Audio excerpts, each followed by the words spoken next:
todas e todos, bem-vindos, bem-vindas a mais um bate-papo da nossa colmeia política.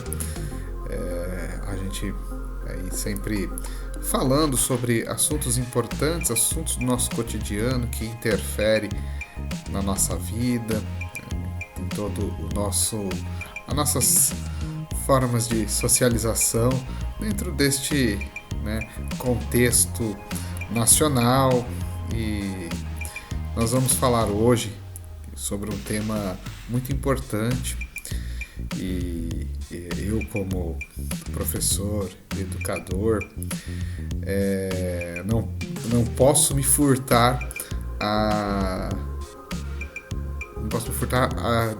a esse tema, né, que é a homeschooling.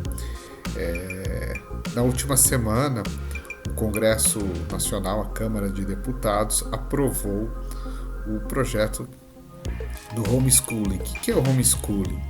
Homeschooling é um ensino domiciliar. E para falar sobre esse projeto nefasto, e aí ao longo desse vídeo eu vou detalhar o porquê de eu estar chamando como um projeto nefasto, eu quero começar a trazer alguns dados, que é sempre bom a gente falar, né? Trazer dados, números, que ajuda a gente a entender o contexto da educação brasileira, educação pública brasileira. Porque nós aqui defendemos que a educação ela tem que ser pública, laica e de qualidade social. Então vamos lá para os números. De acordo com o IBGE, o Instituto Brasileiro de Geografia e Estatística, mais de 11 milhões de brasileiros, a partir dos 15 anos, ainda não estão alfabetizados, não estão alfabetos. Apenas 32,7% das crianças na faixa etária adequada à creche recebem atendimento escolar público no Brasil. Então, somado a isso, a gente ainda tem a Emenda Constitucional 95. Não sei se vocês lembram, ainda no governo de Michel Temer, governo golpista, né, podemos dizer, ele implementou essa Emenda Constitucional 95, que significa o quê? Corte nos investimentos na saúde pública, na educação, em áreas de assistência social, enfim. Medidas essas que por 20 anos, congelando esses investimentos por 20 anos. Ou seja, isso vai aumentar ainda mais as desigualdades existentes no Brasil. E somando a tudo isso, a educação pública brasileira no último período vem sofrendo com cortes de investimentos. O governo Bolsonaro, quando assumiu, também já aplicou um corte em 2019 que tomou 25% do orçamento previsto naquele ano. Então, olha só como a educação pública ela vem sendo atacada. E o homeschooling, que é o ensino domiciliar, qual que é a essência desse projeto? É muito importante que a gente entenda como que esse projeto está construindo, quem defende, quem está na defesa desse projeto. Então, olha só, segundo os defensores, o objetivo é assegurar os direitos dos pais educarem seus filhos e assim aumentar a qualidade do aprendizado. Isso só já é uma falácia, porque a primeira coisa, ele fere a Constituição, tira do Estado, que é a obrigação do Estado, que é o dever do Estado, garantir a educação pública de qualidade para todas as crianças, adolescentes, jovens e adultos, e transfere para as famílias o papel da educação. E lembrando que a educação ela passa, claro, é muito importante o envolvimento das famílias no processo da educação, no processo de ensino-aprendizagem, mas não podemos descartar as escolas, porque elas são fundamentais para que que se tem um processo de ensino-aprendizagem para gente, né, para que se possa acompanhar as dificuldades, os processos de evolução de cada indivíduo ao longo, ao longo do crescimento, enfim. E então é um projeto que fere aí tá a essência da Constituição e está no caminho em completa oposição daquilo que nós defendemos, né? A gente não tem que acabar com a escola pública, na verdade. Isso é um processo de acabar com a escola pública. E sim aumentar os investimentos, reverter. Por isso que é muito importante, esse ano é um ano de eleição e a gente tem que cobrar, bater na tecla o fim da emenda constitucional 95, o fim da reforma trabalhista, a reforma da Previdência, enfim, todas essas contra-reformas que a gente está vendo aí que só tem aumentado o processo de pobreza e miséria no país, acirrando ainda mais as desigualdades sociais no país. Um outro ponto que a gente precisa falar sobre o homeschooling, o ensino domiciliar, que ele está para atender também os interesses do mercado educacional, de empresas privadas, que são editoras, desenvolvedoras de conteúdos educativos, plataformas digitais. Eles estão fazendo, digamos assim, um lobby grande também pelo homeschooling, porque vão lucrar, vão receber dinheiro do Estado, ou seja, dinheiro que poderia ser para investimento na infraestrutura física das escolas, na formação dos profissionais da educação, formação, na valorização em termos de salário, que a gente sabe que muitos estados, muitas cidades pagam ainda abaixo do piso nacional.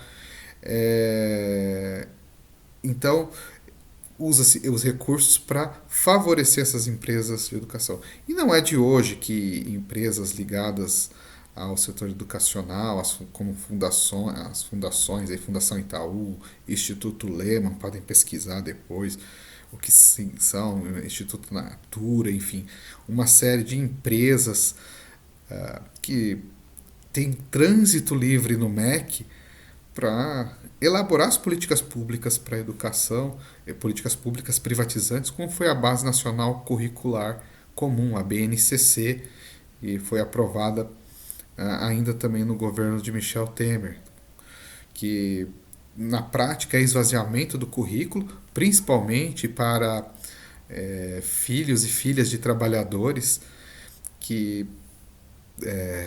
então lá a escola vai ser utilizada para quê?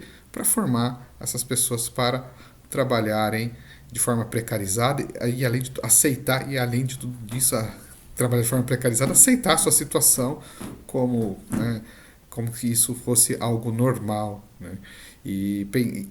Além de tudo instituindo um pensamento individualista, que as pessoas a saída é você, não é a saída coletiva, a forma como você sozinho que vai resolver seus problemas. E numa sociedade como nossa, cheia de contradições, a saída sempre é coletiva. Então já tem a Base Nacional Comum, então a educação pública já vem sofrendo uma série de ataques, como a gente citou lá no começo do vídeo, e o homeschooling é ainda mais um passo gigantesco para a destruição da escola pública e o favorecimento dessas empresas ligadas ao setor educacional. Eu acho que um outro fator importante, eu como profissional de educação, trabalho na rede, sou professor da rede pública, também é muito importante que a gente veja o homeschooling também como um processo de desvalorização dos profissionais de educação. E quando a gente fala dos profissionais de educação, não são apenas os docentes, né, os professores e professoras, mas também todas e todos aqueles trabalhadoras e trabalhadores que estão no chão da escola, o pessoal da cozinha, da limpeza, quem fica lá no pátio, que faz a entrada e saída das crianças, tem o pessoal que trabalha na secretaria, na gestão das escolas. Então, todos os profissionais de educação precisam ser valorizados e precisam participar desses processos decisórios, porque quem está lá no chão da escola precisa dessa valorização profissional, que é a formação não formação agora como alguns municípios, estados estão aí pegando essas empresas educacionais que estão dando formação para os professores baseado na base na base nacional curricular comum, que é esse empobrecimento do currículo, os cursos de licenciatura hoje que estão que tem essa falsa dicotomia entre o ensino teórico e o ensino prático, que na verdade a gente chama de praxis, que não existe prática desacompanhada de teoria. É muito importante estudar todos os teóricos, os clássicos da educação, enfim, para que a gente possa sim construir uma escola pública de qualidade social. E a valorização também em termos salariais, né? A gente percebe que em muitos estados, municípios, pagam abaixo do piso nacional comum. A gente sabe que muitos profissionais de educação têm que dobrar sua jornada de trabalho, que isso, né, interfere sim na qualidade do trabalho, porque a pessoa não vai ter tempo para preparar, vai estar saindo de uma escola para outra, como quando vai parar para trabalhar, preparar a aula, fazer a sua formação, os horários de formação e horário de trabalho, isso para todos os profissionais de educação, tá? Não só para os docentes, mas a formação ela deve ser formação contínua, para que a gente possa ter isso, é valorização, e também a participação nos processos decisórios. E aí nós vamos sim, aí que nós vamos alcançar uma educação pública de qualidade social e não um homeschooling que vai ainda aprofundar ainda mais as desigualdades, porque aí quem tem mais condições vai ter mais acesso a materiais, enfim. E as famílias que não têm condição alguma não vão ter aí condições de estar desenvolvendo esse processo de ensino-aprendizagem. Então, esse governo que é originário do golpe de 2016, ele está aplicando essa agenda de destruição e a educação pública brasileira está passando por esse processo. Agora, esse projeto do homeschooling vai para o Senado, é muito importante a nossa pressão para que esse projeto seja enterrado e para que haja, sim, investimento, maior investimento na educação pública, sobretudo na educação básica. E aí quando eu falo que é educação básica, a gente pega desde a educação infantil até o ensino médio, né? E depois nós temos o ensino superior também, que vem sendo sucateado, sobretudo no governo de Jair Bolsonaro, que tem, né, basta a gente ver as universidades federais que estão passando por um processo de sucateamento, embora as universidades estaduais também estejam passando. A gente vê lá no Rio de Janeiro o caso da UERJ, aqui em São Paulo também o caso da Unesp, a Universidade Estadual de São Paulo. Então, todo esse processo de destruição da educação pública. Mas aqui, referindo à educação básica, ela vem sofrendo uma série de ataques e a homeschooling é mais um desses ataques que precisam ser barrados. E nesse ano eleitoral, sim, bater na revogação da emenda constitucional 95, para que a gente possa ter mais investimentos nos serviços públicos, não só na educação pública, na saúde pública, na assistência social, revogação da reforma da Previdência, da reforma trabalhista, que todo mundo estava dizendo a reforma trabalhista vai gerar empregos. A gente tem visto, pelo contrário, o desemprego está aumentando, e basta a gente andar na cidade. A gente olha quantas pessoas estão em situação de rua por conta do desemprego, a falta de dinheiro para pagar o aluguel e se sustentar a família, as pessoas acabam entrando numa situação de rua. Então, esse foi o nosso bate-papo da Colmeia Política. Espero que todas e todos tenham um bom fim de semana e vamos barrar esse projeto nefasto do homeschooling. Saudações a todas e todos e nos vemos no próximo encontro.